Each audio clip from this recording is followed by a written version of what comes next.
Hello friends, कैसे हो आप सभी। स्वागत है आप सभी का फिर से एक नए वीडियो में। फ्रेंड्स, आज हम चर्चा करने वाले हैं BA6 सेमेस्टर ज्योग्राफी का पेपर टू का जो कोर्स टाइटल है वो है evolution of geographical thought. Hindi में कहें तो भौगोलिक विचार का मूल्यांकन। आज की वीडियो में खंडवा लघुत्तरीय प्रश्न आपको कंप्लीट करा दिए जाएंगे। ये जो सीरीज है 2024 की न्यू सीरीज है। इसके क्वेश्चन जो है आपके एग्जाम में जो है बहुत ही महत्वपूर्ण होंगे, तो वीडियो में अंत तक बने रहिएगा। चलिए क्वेश्चन पर आते हैं। खंडवा लघुत्तरीय प्रश्न। क्वेश्चन नंबर फर्स्ट है, होमर कौन थे, उनके मुख्य महाकाव्य कौन से थे, स्पष्ट कीजिए। ध्यान दीजिएगा, क्वेश्चन क्या है, होमर कौन थे, उनके मुख्य महाकाव्य कौन से थे, स्पष्ट कीजिए। आपको बता दें ये इम्पोर्टेंट क्वेश्चन है। होमर की बात करूं अगर तो होमर एक कवि है। होमर क्या है, होमर कवि है कहाँ के, यूनान के।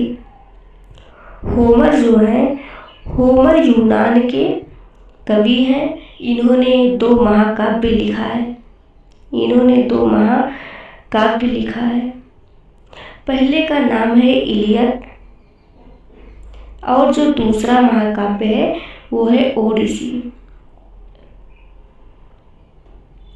इलियड और ओडिसी ये 2 महाकाव्य जो है होमर ने लिखा है। इलियड और ओडिसी, इन दोनों महाकाव्यों में इन्होंने किन चीज़ों का वर्णन किया होगा, तो ध्यान दीजिएगा। होमर जो है यूनान के कवि हैं। इन्होंने 2 महाकाव्य की रचना की है, यानी 2 महाकाव्य रचे। एक का नाम है इलियड और दूसरे का नाम है ओडिसी। इन दोनों में इन्होंने जो है उस समय के ज्ञात संसार की जो है महत्वपूर्ण जानकारी के बारे में लिखा है, जो कि ऐतिहासिक भूगोल से संबंधित है। इस प्रकार से कह सकते हैं, इलियड और ओडिसी नामक पुस्तक में उस समय के ज्ञात संसार की ऐतिहासिक भूगोल से संबंधित महत्वपूर्ण जानकारी इन्होंने इसमें लिखी है। इस पुस्तक में इन्होंने क्या लिखा है, उस समय से ज्ञात संसार की ऐतिहासिक भूगोल से संबंधित महत्वपूर्ण जानकारी लिखी है। होमर के अनुसार इस पुस्तक में ये बताया गया है कि आकाश क्या है, आकाश एक ठोस नतोदर धरातल वाला है, अर्थात उल्टे कटोरे जैसा है। इलियड और ओडिसी नामक पुस्तक में होमर ने क्या बताया है, आकाश ठोस नतोदर धरातल वाला है, अर्थात उल्टे कटोरे जैसा है, और इसका विस्तार पूरे पृथ्वी के बराबर तथा वो लंबे लंबे खंभों पर टिका हुआ है। होमर ने 4 दिशाओं में आने वाली पवनों का भी वर्णन किया है। और आगे मैं बताऊं तो होमर ने 4 दिशाओं से आने वाली पवनों का भी वर्णन किया है। इसमें देखिएगा आप लोग, होमर ने 4 दिशाओं से आने वाली पवनों का भी वर्णन किया है। पहला है वोरेस, उत्तर से आने वाली तेज व ठंडी पवन जिसमें आकाश स्वच्छ रहता है। इन्होंने अपनी पुस्तक में क्या बताया है, पहला है वोरेस, उत्तर से आने वाली तेज व ठंड पवन जिसमें आकाश स्वच्छ रहता है, ऐसा इन्होंने बताया। होमर ने ऐसा बताया। दूसरा है नोर्स, दक्षिणी पवन। तीसरा है यूरस, गर्म और मंद पूर्वी पवन। और चौथा है जेफाइरस, पश्चिम में आने वाली डरावनी सुगंधित और शक्तिशाली पवन। इसके अलावा होमर की कविताओं में प्लीडेन, ओरायन, व्याध, हाइड्रा, बूटस तथा ग्रेट बियर, सप्तर्षि जैसे नक्षत्र समूहों कॉन्स्टेलेशंस का भी जिक्र आता है, जो खगोलीय ज्ञान का परिचय देता है। होमर के काव्यों में भूमध्य सागर, काला सागर तथा मारमरा सागर के बारे में पर्याप्त विवरण मिलते हैं, लेकिन एशिया, अफ्रीका तथा यूरोप के बारे में विवरणों का अभाव है। फिर से एक बार देख लीजिएगा, इम्पोर्टेंट है। लघुत्तरीय प्रश्न का क्वेश्चन नंबर फर्स्ट है, होमर कौन थे। होमर यूनान के एक कवि थे। होमर कोई भूगोलवेत्ता नहीं बल्कि प्राचीन यूनान के कवि थे जिन्होंने इलियड और ओडिसी नामक 2 महाकाव्य रचे। इन महाकाव्यों में ट्रोजन युद्ध 1280 एवं 1180 ईस्वी पूर्व का वर्णन है, जिसमें उस समय के ज्ञात संसार की ऐतिहासिक भूगोल से संबंधित महत्वपूर्ण जानकारी भी उपलब्ध है। होमर के अनुसार आकाश एक ठोस नतोदर धरातल वाला है अर्थात उल्टे कटोरे जैसा है और उसका विस्तार पृथ्वी के बराबर है तथा वो लंबे लंबे खंभों पर टिका हुआ है, ऐसा इन्होंने बताया है। उनके मुख्य महाकाव्य कौन से हैं? 2 महाकाव्य, एक है इलियड, दूसरा है ओडिसी। जिसमें उन्होंने क्या बताया है, जिसमें उस समय से ज्ञात संसार की ऐतिहासिक भूगोल से संबंधित महत्वपूर्ण जानकारी के बारे में बताया है। इसमें ये बताया गया है होमर के अनुसार आकाश एक ठोस नतोदर धरातल वाला है अर्थात उल्टे कटोरे जैसा और उसका विस्तार पृथ्वी के बराबर है तथा वो लंबे लंबे खंभों पर टिका हुआ है। और आगे देखिएगा, होमर ने 4 दिशाओं से आने वाली पवनों का भी वर्णन किया है। पहला है वोरेस, उत्तर से आने वाली तेज व ठंड पवन जिसमें आकाश स्वच्छ रहता है। दूसरा है नोर्स, दक्षिणी पवनें। तीसरा है यूरस, गर्म और मंद पूर्वी पवन। और चौथा है जेफाइरस, पश्चिम से आने वाली डरावनी, सुगंधित और शक्तिशाली पवन। इसके अलावा होमर की कविताओं में प्लीडेज, ओरायस, व्याध, हाइड्राबूटस तथा ग्रेट बियर सप्तर्षि जैसे नक्षत्र समूहों कॉन्स्टेलेशंस का भी जिक्र आता है जो खगोलीय ज्ञान का परिचय देता है। होमर के काव्यों में भूमध्य सागर, काला सागर और मरमरा सागर के बारे में पर्याप्त विवरण मिलते हैं, लेकिन एशिया, अफ्रीका, यूरोप के बारे में विवरणों का अभाव है। क्वेश्चन नंबर 2 है, हम्बोल्ट्स द्वारा भूगोल की कितनी संकल्पनाएं बताई गई हैं? ध्यान दीजिएगा, इंपॉर्टेंट है ये भी। हम्बोल्ट के द्वारा दी गई भूगोल की संकल्पनाएं। हम्बोल्ट्स द्वारा भूगोल को दी गई 7 पक्षीय संकल्पना निम्नलिखित है जिनके आधार पर भूगोल का विकास होता है। हम्बोल्ट द्वारा भूगोल को दी गई 7 पक्षीय संकल्पना निम्नलिखित है जिनके आधार पर भूगोल का विकास होता है। पहला है पृथ्वी तल की संकल्पना मानवीय विकास के रूप में। मानव पृथ्वी पर भूगोल का केंद्रीय बिंदु है। मानव क्या है? मानव पृथ्वी पर भूगोल का केंद्रीय बिंदु है, जिसके कारण मानव निवास या मानव के घर के रूप में भूगोल का अध्ययन किया जाता है। ये आज तक मान्य है। दूसरा है संसार के स्थानिक विवरणों का विज्ञान। हम्बोल्ट्स के अनुसार भूगोल संसार के क्षेत्रीय या स्नातक विवरणों का विज्ञान है।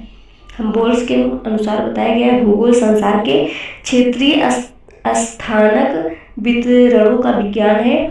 भूगोल की इस मूलभूत संकल्पना के आधार पर भूगोल का विकास हुआ है, जो इसे अन्य क्रमबद्ध विज्ञानों में एक स्वतंत्र विषय के रूप में प्रतिस्थापित करती है।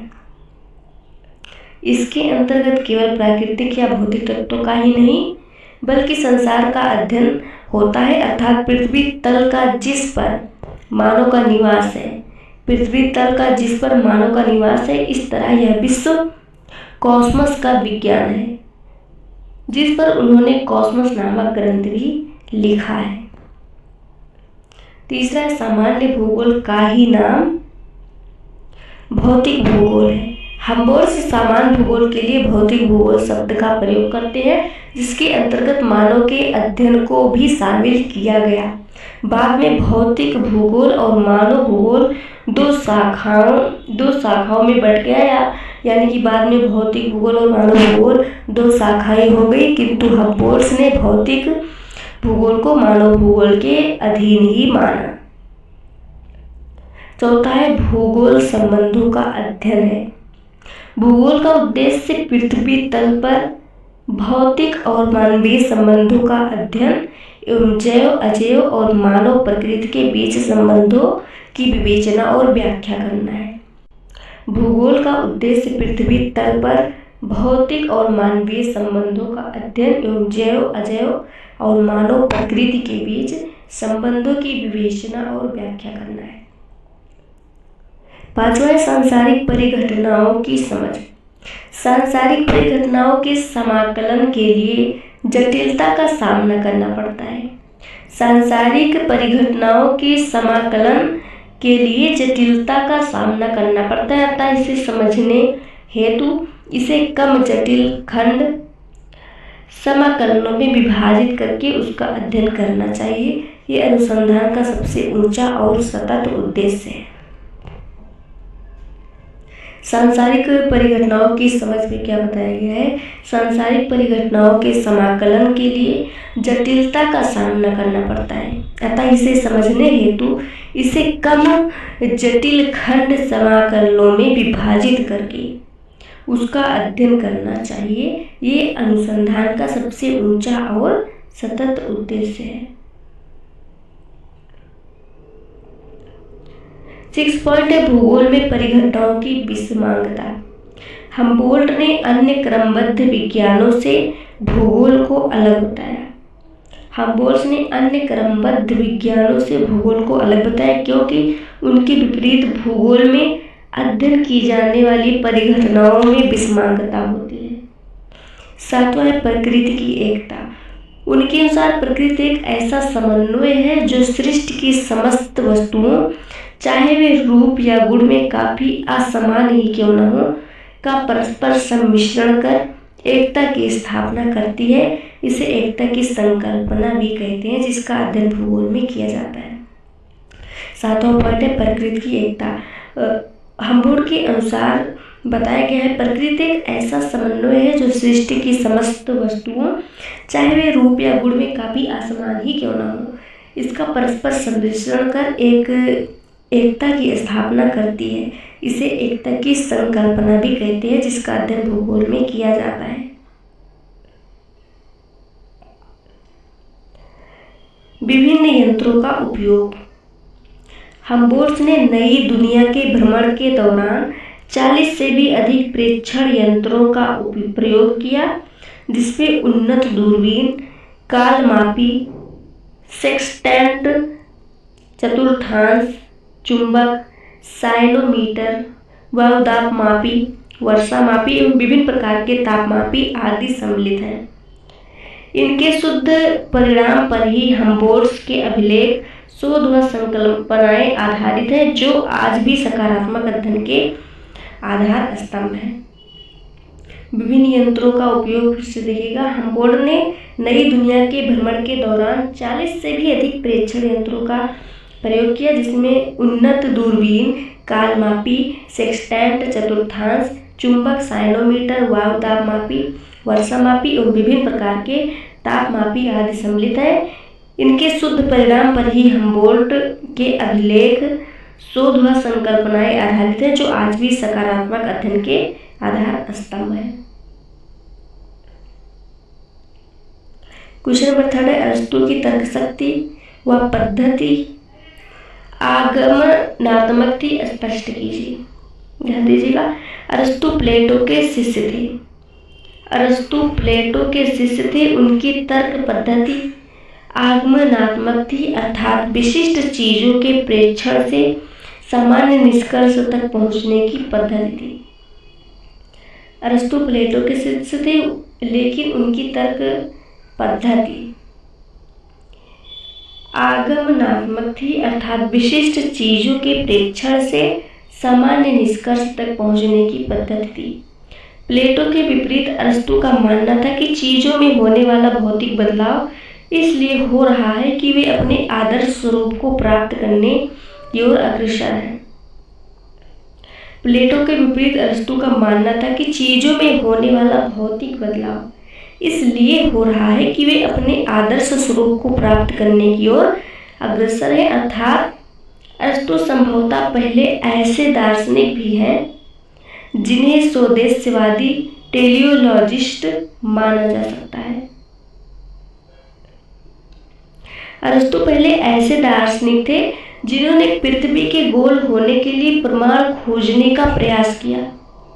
अरस्तु पहले ऐसे दार्शनिक थे जिन्होंने पृथ्वी के गोल होने के लिए प्रमाण खोजने का प्रयास किया। अरस्तु ने सबसे पहले ये तर्क दिया कि चंद्र ग्रहण के समय चंद्रमा पर पड़ने वाली पृथ्वी की छाया का किनारा गोलाई लिए होता है। अरस्तु ने सबसे पहले ये तर्क दिया कि चंद्र ग्रहण के समय चंद्रमा पर पड़ने वाली पृथ्वी की छाया का किनारा गोलाई लिए होता है, अतः पृथ्वी को भी गोल होना चाहिए। इसके अलावा उत्तर की ओर यात्रा करने पर तारों की क्षितिज से ऊंचाई बढ़ती जाती है तो तभी संभव है जब पृथ्वी की सतह वक्राकार हो। इसके अलावा उत्तर की ओर यात्रा करने पर तारों की क्षितिज से ऊंचाई बढ़ती जाती है तो तभी संभव है जब पृथ्वी की सतह वक्राकार हो। अरस्तु ने मैटेरियोलॉजिका नामक पुस्तक लिखी। अरस्तु ने अक्षांश के साथ गर्मी के संबंध का विवरण दिया और वे मानते थे कि पृथ्वी विषुवत रेखीय क्षेत्रों में इतनी अधिक गर्म होगी कि वह स्थान रहने लायक नहीं होंगे। उन्होंने इसे टॉरिड जोन बताया। इसी प्रकार उत्तर में शीत के कारण इसे न रहने योग्य बताया, फ्रिजिड जोन, और माना कि आवास योग्य जगत पृथ्वी के समशीतोष्ण इलाके ही हैं। इस प्रकार इन्होंने तापीय कटिबंधों में पृथ्वी को बांटा। अरस्तु का अनुमान था कि विषुवत रेखा के दक्षिण में भी एक समशीतोष्ण कटिबंध होना चाहिए। थियोफ्रेस्टस अरस्तु के शिष्य थे। इन्हें वनस्पति विज्ञान का जनक माना जाता है। इन्होंने जलवायु और मिट्टी का वनस्पतियों पर प्रभाव का विवरण प्रस्तुत किया।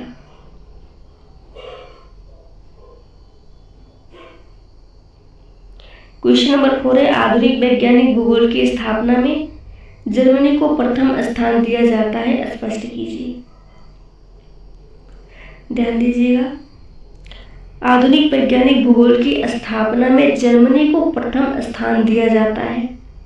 वहाँ 18वीं सदी कांट के समय से ही भूगोल में आधुनिकता एवं वैज्ञानिकता की नींव पड़ चुकी थी। कांट ने सर्वप्रथम भूगोल के लिए कुछ नियमों का प्रतिपादन किया। इस प्रकार यद्यपि इन्होंने भूगोल में वैज्ञानिकता की आधारशिला रखी, परंतु भूगोल की वास्तविकता रूपरेखा 19वीं सदी में हम्बोल्ट व रिटर ने तैयार की। फिर से देखिएगा, आधुनिक वैज्ञानिक भूगोल की स्थापना जर्मनी को प्रथम स्थान दिया जाता है। वहाँ 18वीं सदी कांट के समय से ही भूगोल में आधुनिकता एवं वैज्ञानिकता की नींव पड़ चुकी थी। कांट ने सर्वप्रथम भूगोल के लिए कुछ नियमों का प्रतिपादन किया। इस प्रकार यद्यपि उन्होंने भूगोल में वैज्ञानिकता की आधारशिला रखी, परंतु भूगोल की वास्तविकता रूपरेखा 19वीं सदी में हम्बोल्ट व रिटर ने तैयार की। कांट, रिटर, रेडजेल, हम्बोल्ट, रिच्टहोफेन व हेटनर जैसे भूगोलवेत्ताओं ने वातावरण निश्चयवाद के सिद्धांत का प्रतिपादन किया। कांट, रिटर, रेडजेल, हम्बोल्ट, रिच्टहोफेन व हेटनर जैसे भूगोलवेत्ताओं ने वातावरण निश्चयवाद के सिद्धांत का प्रतिपादन किया। रिच्टहोफेन तथा हेटनर ने भूगोल को क्षेत्रवर्गीय विज्ञान के रूप में समझाने का प्रयत्न किया। जर्मनी के वर्तमान भूगोलवेत्ताओं ने लैंडस्काफ्ट की विचारधारा का समर्थन किया। भू राजनीति की विचारधारा का उदय जर्मनी में ही हुआ। हम्बोल्ट ने क्रमबद्ध व रिटर ने प्रादेशिक भूगोल का प्रतिपादन किया।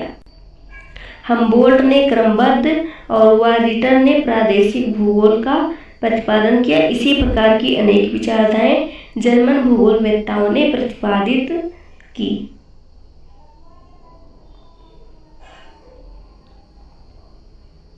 क्वेश्चन नंबर 5 है, वैज्ञानिक तथा क्रमबद्ध भूगोल पर टिप्पणी लिखिए वाला इंपॉर्टेंट क्वेश्चन है।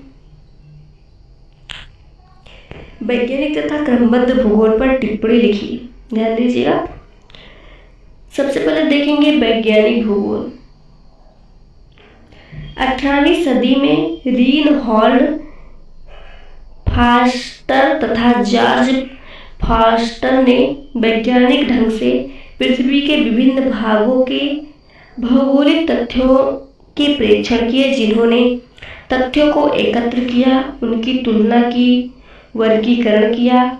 इस वर्गीकरण में तथ्यों का सामान्यीकरण किया और उनकी कारणात्मक व्याख्याएं लिखी। उन्होंने भौगोलिक सामग्री का वैज्ञानिक विवेचन किया। इस प्रकार रीनहॉल्ड फॉस्टर प्रथम विधि तंत्रीय भूगोलवेत्ता था। जॉर्ज फॉस्टर ने उसका अनुसरण किया। कांट ने भी इसमें महत्वपूर्ण योगदान दिया। इसके द्वारा तैयार आधार पर ही उत्तरकालीन भूगोलवेत्ताओं ने वर्तमान भूगोल के भव्य भजन का निर्माण किया। फिर से एक बार देखेंगे। पहला है वैज्ञानिक भूगोल। 18वीं सदी में रीनहॉल्ड फॉस्टर तथा जॉर्ज फॉस्टर दो वैज्ञानिक थे। रीनहॉल्ड फॉस्टर तथा जॉर्ज फॉस्टर ने वैज्ञानिक ढंग से पृथ्वी के विभिन्न भागों के भौगोलिक तथ्यों के प्रेक्षण किए। इन्होंने तथ्यों को एकत्र किया, उनकी तुलना की, उनका वर्गीकरण किया। इस वर्गीकरण में तथ्यों का सामान्यीकरण किया और उनकी कारणात्मक व्याख्याएं लिखी। उन्होंने भौगोलिक सामग्री का वैज्ञानिक विवेचन किया। इस प्रकार रीनहॉल्ड फॉस्टर प्रथम विधि तंत्रीय भूगोलवेत्ता था। जॉर्ज फॉस्टर ने उसका अनुसरण किया। कांट ने भी इसमें महत्वपूर्ण योगदान किया। इसके द्वारा तैयार आधार पर ही उत्तरकालीन भूगोलवेत्ताओं ने वर्तमान भूगोल के भव्य भजन का निर्माण किया। दूसरा है क्रमबद्ध भूगोल, systematic geography. Reinhold Forster, George Forster. Reinhold Forster और जॉर्ज फॉस्टर व कांट ने क्रमबद्ध भूगोल में काफी योगदान किया, परंतु क्रमबद्ध भूगोल का सबसे महान भूगोलवेत्ता हमबोल्ट था। वस्तुतः वर्तमान भूगोल का संस्थापक व प्रवर्तक हमबोल्ट को ही माना जाता है। उसकी प्रसिद्ध ग्रंथमाला कॉस्मॉस में क्रमबद्ध भूगोल है। हमबोल्ट ने दो ग्रंथ मध्य एशिया फ्रांसीसी भाषा में प्रकाशित कराए। क्रमबद्ध भूगोल फिर से देखिएगा। रीनहॉल्ड फॉस्टर, जॉर्ज फॉस्टर व कांट ने क्रमबद्ध भूगोल में काफी योगदान किया, परंतु क्रमबद्ध भूगोल का सबसे महान भूगोलवेत्ता हमबोल्ट था। वस्तुतः वर्तमान भूगोल का संस्थापक व प्रवर्तक हमबोल्ट को ही माना जाता है। उसकी प्रसिद्ध ग्रंथमाला कॉस्मॉस में क्रमबद्ध भूगोल है। हमबोल्ट ने दो ग्रंथ मध्य एशिया फ्रांसीसी भाषा में प्रकाशित कराए। क्वेश्चन नंबर 6 है रिटर के मुख्य भौगोलिक कार्य बताइए। मोस्ट इंपॉर्टेंट क्वेश्चन है आपके एग्जाम के लिए, ध्यान दीजिएगा।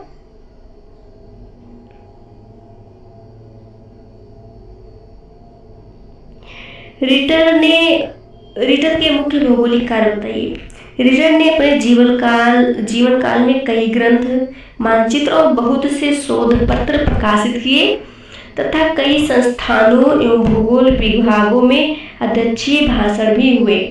उनकी मुख्य रचनाएं निम्नलिखित हैं। रिटर ने अपने जीवन काल में कई ग्रंथ, मानचित्र और बहुत से शोध पत्र प्रकाशित किए तथा कई संस्थाओं एवं भूगोल विभागों में अध्यक्षीय भाषण भी हुए। उनकी मुख्य रचनाएं निम्नलिखित हैं। पहली रचना है 1904 ईस्वी में यूरोप का भौगोलिक, ऐतिहासिक और सांख्यिकीय चित्रण। इन्होंने जो पहली रचना की है उसमें बताया गया है यूरोप का भौगोलिक के बारे में इन्होंने रचना की है, ऐतिहासिक एवं सांख्यिकीय चित्रण। Europe A geographical, historical and systematic planning प्रसिद्ध ग्रंथ है। दूसरा है 1806 यूरोप के 6 मानचित्र। तीसरा है 1807 यूरोप के भूगोल का द्वितीय खंड। चौथा है 1810 नवीन भूगोल जो कि अप्रकाशित। पांचवा है 1811 तक विधि तंत्र पर प्रकाशित कई शोध पत्र। 1815 में काले एवं कैस्पियन सागर के मध्य के प्रदेशों का मानव स्थानांतरण, सांस्कृतिक एवं ऐतिहासिक अध्ययन। 1817 अर्धकुंडे का प्रथम खंड अफ्रीका महाद्वीप पर। 1818 अर्धकुंडे का द्वितीय खंड एशिया महाद्वीप पर। 1833 अर्धकुंडे बृहदाकार ग्रंथमाला जिसमें लगभग 20,000 पृष्ठ हैं। 1859 इस समय तक अर्धकुंडे ने 19 ग्रंथों का प्रकाशन किया। 1859 तक अर्धकुंडे ने कितने ग्रंथों का प्रकाशन किया? 19 ग्रंथों का प्रकाशन किया। क्वेश्चन नंबर 7 है टालेमी की खगोलकी में देन बताइए। ध्यान दीजिएगा, खगोलकी में देन, टालेमी की खगोलकी में देन। टालेमी ने अलेक्जेंड्रिया की वेधशाला में कई महत्वपूर्ण खगोलीय वेध किए। टालेमी ने अलेक्जेंड्रिया की वेधशाला में कई महत्वपूर्ण खगोलीय वेध किए तथा नक्षत्रों में उदय, अस्त होने, गोधूलि, ऋतु आदि का एक कैलेंडर बनाया। टालेमी ने अलेक्जेंड्रिया की वेधशाला में कई महत्वपूर्ण खगोलीय वेध किए तथा नक्षत्रों में उदय, अस्त होने, गोधूलि, ऋतु आदि का एक कैलेंडर बनाया। उन्होंने गोला यंत्र, चक्र यंत्र, चतुर्थांश, फलक यंत्र और तुरीय यंत्रों आदि का प्रयोग किया। उनकी एक पुस्तक ग्रहीय परिकल्पना है। उन्होंने हिप्पार्कस के सिद्धांतों का अनुकरण करते हुए पृथ्वी को ब्रह्मांड के केंद्र में स्थित माना। टालेमी ने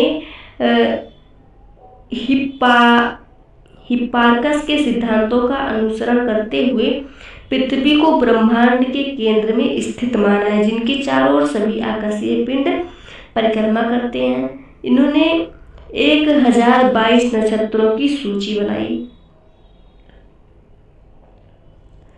टालेमी के सिद्धांत और विचार लगभग 15वीं शताब्दी तक यूरोपीय देशों में पूर्ण विश्वास के साथ माने जाते रहे, परंतु बाद की खोजों ने उनके दोषों को प्रकट कर दिया। इन कार्यों का संकलन अरबी भाषा में अल्मागस्ट नामक ग्रंथ में किया गया है।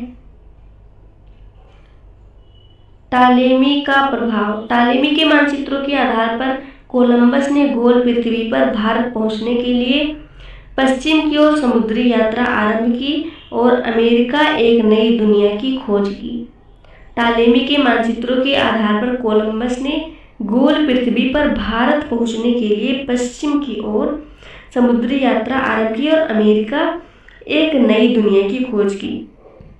उन्होंने हिंद महासागर के दक्षिण में एक महाद्वीप की कल्पना की जिसे 18वीं शताब्दी में कैप्टेन कुक ने खोज निकाला, जो आज अंटार्कटिका महाद्वीप के नाम से जाना जाता है। लगभग 17वीं शताब्दी तक टालेमी, अस्मागस्तु, जियोग्राफिया तथा मानचित्रों ने भूगोल जगत में संपूर्ण सम्मान पाया। 18वीं शताब्दी की खोजों ने यद्यपि उनकी अशुद्धियों को प्रकट किया, फिर भी उनका संसार चित्र उस समय की कृतियों ने सबसे ज्यादा पूर्ण था और कई शताब्दियों तक ऐसा ही रहा। प्राचीन भूगोलवेत्ताओं में टालेमी का स्थान बहुत ऊंचा व भीमकाय है। क्वेश्चन नंबर 8 है इरेटोस्थनीज का भूगोल में योगदान बताइए। ये वाला क्वेश्चन मोस्ट इंपॉर्टेंट है।